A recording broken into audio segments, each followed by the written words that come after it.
Welcome to The Final Edit, a podcast brought to you by Maison, a private network for 7 to 9 figure female founders where women redefine success, legacy, and influence. We're your hosts, Maritza Toban and Hannah Nieves. We're co-founders, mothers, and builders behind a billion-dollar vision. These conversations are with leading founders who are shaping the industry and the future as they build it. Welcome to The Final Edit. Welcome back to another episode of The Final Edit. Today, we are going to talk about a concept called rejection therapy because we know founders get rejected all the time. Investors will say no, friends will ghost you, potential partnerships won't go through. And so it's time to normalize rejection as part of our founders' toolkit.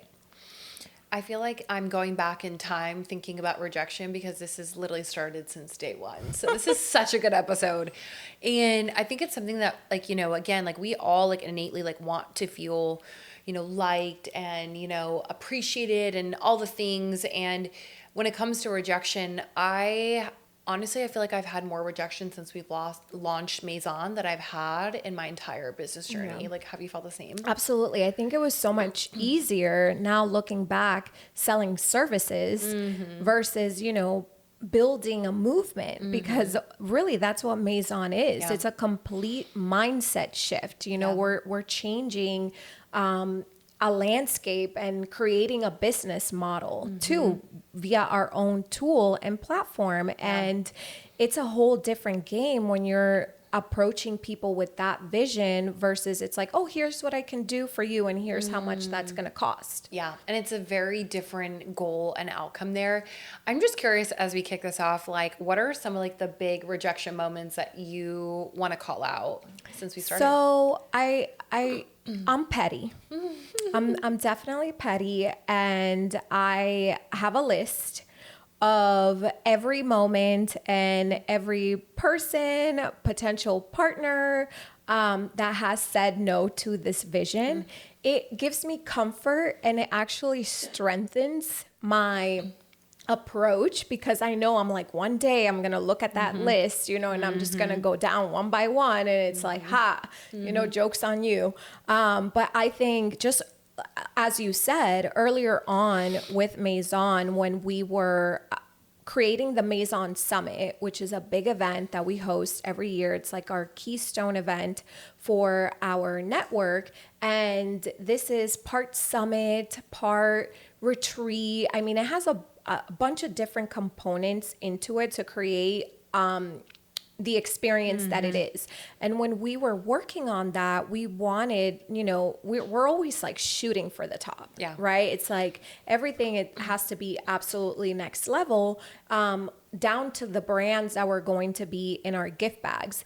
And our gift bags ended up being amazing. And we had, I think, over 30 or so items that went into these bags, and they were so intentional, and all of those brands were had incredible founder stories. But for those final products that were in there, we must have reached out to over 500 different companies. And we got a lot of no's, a lot of people that didn't even reply, which I think is the worst form of rejection, in my opinion. It's not even the decency of a reply. And yeah, I think that those have been some of the ones that have stuck with me the most, is just in this journey, just people not seeing the vision or believing in the vision, and not wanting to partner up just because you don't have, clout. So I think for me, the earlier stages of when we had initially launched Maison, which was, if you're listening in, we launched Maison with a deck, and it was email outreach, to our network. And that's how we curated the first founding member group. And I remember I got no's, I got no responses from certain people that, again, just didn't see the vision, or, I'm going to call it out, but I feel there's a lot of people that just join certain network groups, masterminds, etc., just because of the audience size of the host. And I was I'm I know just invested 75 grand in this mastermind. And like, I'm sharing like the vision of like what we're doing, and you can feel the hesitation. I'm like, okay, like this isn't a good fit. But I feel like that rejection wasn't really a rejection. It was more of like a redirection of like who we were actually talking to. Cause like we aren't going after those people. Like if you're coming into Maison just because Moritz and I have this like massive audience that's going to open up your own personal network, like you've got it all wrong. Right. The power lives within the network itself. And so for me, it's interesting because there's some people that have now come back afterwards that like didn't want to be the first like early adopters and put their foot in, but are now coming back around that are curious about it. And so that's been a really interesting thing to also like see from the back end, because I'm like, our values haven't changed. Right.